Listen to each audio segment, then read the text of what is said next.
നമസ്കാരം. മലയാളി വാർത്ത ഇൻസൈഡിലേക്ക് സ്വാഗതം. തമിഴ്നാട്ടിൽ വിജയ് ഒരുക്കുന്ന ബ്ലോക്ക് ബസ്റ്റർ. പിണറായി വിജയൻ്റെ സുഹൃത്ത് സ്റ്റാലിൻ അവിടെ പിന്നിലാണ്. എക്സിറ്റ് പോൾ ഫലങ്ങളെ അട്ടിമറിച്ചുകൊണ്ടുള്ള വിജയം.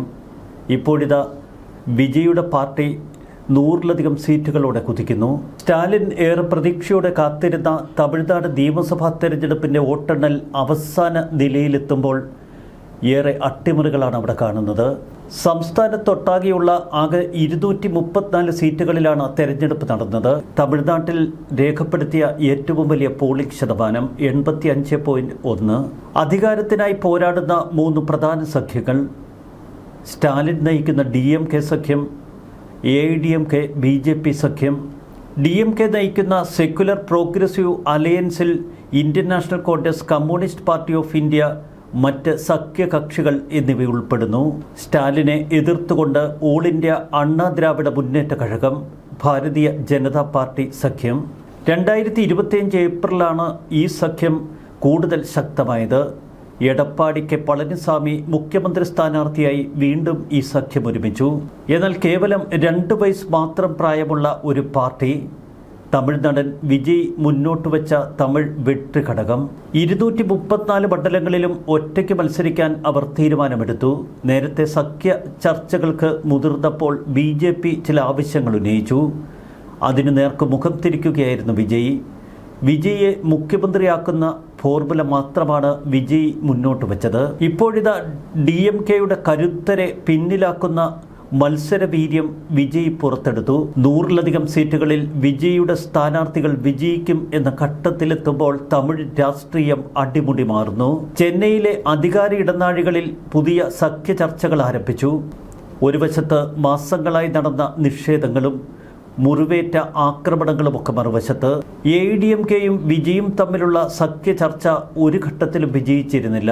ഒരുപക്ഷെ AIDMK പിന്തുണയോടെ വിജയ് മുഖ്യമന്ത്രിയാകാനുള്ള സാധ്യതയാണ് തമിഴ്നാട്ടിൽ തെളിയുന്നത്. പലതവണ സംസ്ഥാനം ഭരിച്ച ഒരു പാർട്ടിയെ സംബന്ധിച്ച് ആദ്യമായി തെരഞ്ഞെടുപ്പിൽ മത്സരിക്കുന്ന ഒരാൾക്ക് ആ തലത്തിലുള്ള അംഗീകാരം നൽകാൻ ആദ്യം മനസ്സ് വന്നില്ല. അതുകൊണ്ടാണ് സഖ്യ ചർച്ചകൾ പൊളിഞ്ഞടുങ്ങിയത്. വിജയുമായുള്ള സഖ്യ ചർച്ചകൾ പൊളിഞ്ഞതിനെ തുടർന്ന് AIDMK BJP നേതൃത്വം പിന്നീട് NDA ചട്ടക്കൂടിലേക്ക് ഒതുങ്ങി.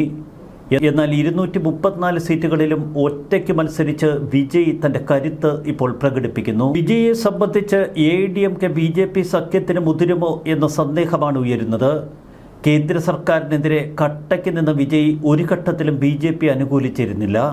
എന്നാൽ DMKക്കെതിരെ, സ്റ്റാലിനെതിരെ അതിശക്തമായ പ്രചരണമാണ് തൻ്റെ പ്രചരണ ഘട്ടത്തിൽ വിജയ് നടത്തിയതും. 2026 മാർച്ചിൽ വിജയ് നയിക്കുന്ന TVKയുമായുള്ള സഖ്യം എടപ്പാടി കെ പളനിസ്വാമി തള്ളിക്കളഞ്ഞിരുന്നു. 234 അംഗ നിയമസഭയിൽ കേവല ഭൂരിപക്ഷം നേടിയില്ല എങ്കിലും വിജയെ സംബന്ധിച്ച് സംസ്ഥാനത്ത് നിർണായക വിജയമാണ് ഇപ്പോൾ കൈവരിക്കാൻ കഴിഞ്ഞത്. പെരമ്പൂരിലും തിരുച്ചിറപ്പള്ളിയിലുമൊക്കെ വിജയിച്ചുകൊണ്ടാണ് വിജയ് ഉജ്ജ്വലമായ പ്രകടനം തമിഴ്നാട്ടിൽ കാഴ്ചവെച്ചിരിക്കുന്നത്. കൊളത്തൂരിൽ മത്സരിക്കുന്ന DMK സ്ഥാനാർത്ഥി MK സ്റ്റാലിൻ വിജയുടെ ചൂടെറിഞ്ഞു. രാഷ്ട്രീയ കേന്ദ്രങ്ങളെ ഞെട്ടിച്ച് കന്നിയംഗത്തിൽ തന്നെ തമിഴ്നാട്ടിൽ TVK തരംഗം ആഞ്ഞടിക്കുകയാണ്.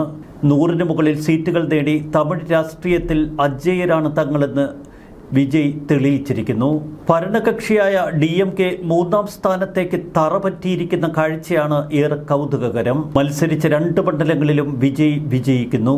ഇന്ത്യൻ രാഷ്ട്രീയ ചരിത്രത്തിൽ സിനിമയെ ഇത്രമേൽ ഗാഢമായി പുൽകിയ മറ്റൊരു ഭൂപ്രദേശം ഇവിടെയില്ല.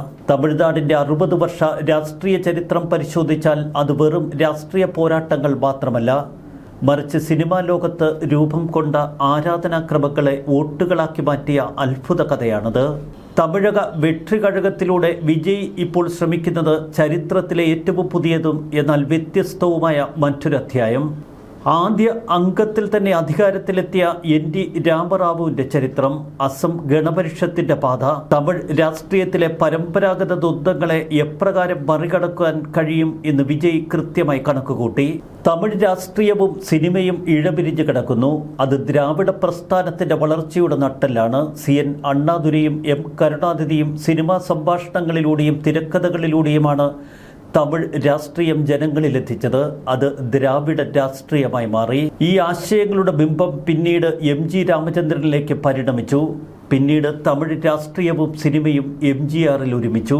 സിനിമയിലെ രക്ഷകൻ തങ്ങളുടെ യഥാർത്ഥ ജീവിതത്തിലും രക്ഷകനായി മാറുമെന്ന് തമിഴ് ജനത വിശ്വസിച്ചു. അവർ അവരെ ആരാധിച്ചു, അത്രമേൽ സ്നേഹിച്ചു. MGRന് ശേഷം പിന്നീട് ജാനകിയും അതിനുശേഷം ജയലളിതയും ആ സ്ഥാനങ്ങളിലേക്കെത്തി. വിജയ് കരുതലോടെയാണ് രാഷ്ട്രീയ പ്രവേശനം നടത്തിയത്. കൃത്യമായ ഒരു പ്ലാനിങ് അദ്ദേഹത്തിൻ്റെ ഈ പ്രവർത്തനത്തിന് പിന്നിൽ. തമിഴ് രാഷ്ട്രീയം 2 പതിറ്റാണ്ടുകളായി നിയന്ത്രിക്കുന്ന DMK, AIDMK എന്നീ വൻ ശക്തികൾക്ക് പിന്നാലെ പോകാൻ അദ്ദേഹം തയ്യാറായില്ല. പകരം ദ്രാവിഡ രാഷ്ട്രീയം തമിഴ് മണ്ണിൽ പുനരുജ്ജീവിപ്പിക്കും എന്ന മുദ്രാവാക്യത്തോടെ തമിഴക വെട്രികഴകം എന്ന സ്വതന്ത്ര പ്ലാറ്റ്ഫോം അദ്ദേഹം രൂപീകരിച്ചു. DMK മുന്നോട്ട് വയ്ക്കുന്ന കുടുംബ രാഷ്ട്രീയത്തെ അദ്ദേഹം എതിർത്തു. മറുവശത്ത് BJPയുടെ ദേശീയതയെ അദ്ദേഹം ദ്രാവിഡ രാഷ്ട്രീയം ഉയർത്തി എതിർത്തു. സിനിമകളിലെ സാധാരണക്കാരന്റെ നായകൻ എന്ന സങ്കല്പം രാഷ്ട്രീയ നേതാവിലേക്ക് അദ്ദേഹം സമന്വയിപ്പിച്ചു. തെലുങ്ക് ആത്മാഭിമാനം എന്ന മുദ്രാവാക്യം ഉയർത്തിയാണ് MT രാമറാവു ആന്ധ്രാപ്രദേശിൽ അധികാരം പിടിച്ചത്. അതേ മുദ്രാവാക്യത്തിന്റെ തമിഴ് പതിപ്പ് വിജയ് പയറ്റി. വിജയ് തന്റെ ഫാൻസ് അസോസിയേഷനുകളെ രാഷ്ട്രീയ കേഡറുകളായി പരിവർത്തനം ചെയ്തു. അസം ഗണപരിഷത്ത് വിദ്യാർത്ഥി സമരങ്ങളിലൂടെ പ്രാദേശിക വികാരം ആളിപ്പടർത്തി അധികാരത്തിലെത്തിയ ആം ആദ്മി പാർട്ടി ഭരണവിരുദ്ധ വികാരത്തെ പ്രായോഗിക രാഷ്ട്രീയത്തിന് ഉപയോഗിച്ച പാത വിജയ് പിന്തുടർന്നു. ദ്രാവിഡ രാഷ്ട്രീയമാണ് വിജയുടെ കൈമുതൽ. ആ മുദ്രാവാക്യമുയർത്തി തമിഴ്നാട് അദ്ദേഹം ഇളക്കി മറിച്ചു. പ്രചരണ കാലഘട്ടത്തിൽ വിജയ്ക്കെതിരെ ഉയർന്ന വിവാദങ്ങൾ, ആ വിവാദങ്ങളിലും സ്വയം കരുത്തോടെ ഇപ്പോൾ വിജയ് തമിഴകം പിടിച്ചടക്കുന്ന കാഴ്ച അതുതന്നെയാണ് ഏറ്റവും കൗതുകമുണർത്തുന്നതും. സ്റ്റാലിൻ്റെ സമ്പൂർണ്ണ പതനമാണ് ഈ നിയമസഭാ തെരഞ്ഞെടുപ്പ് വിധി ദിനത്തിൽ നമ്മൾ കാണുന്നത്. ന്യൂസ് ഡെസ്ക് മലയാളി വാർത്ത.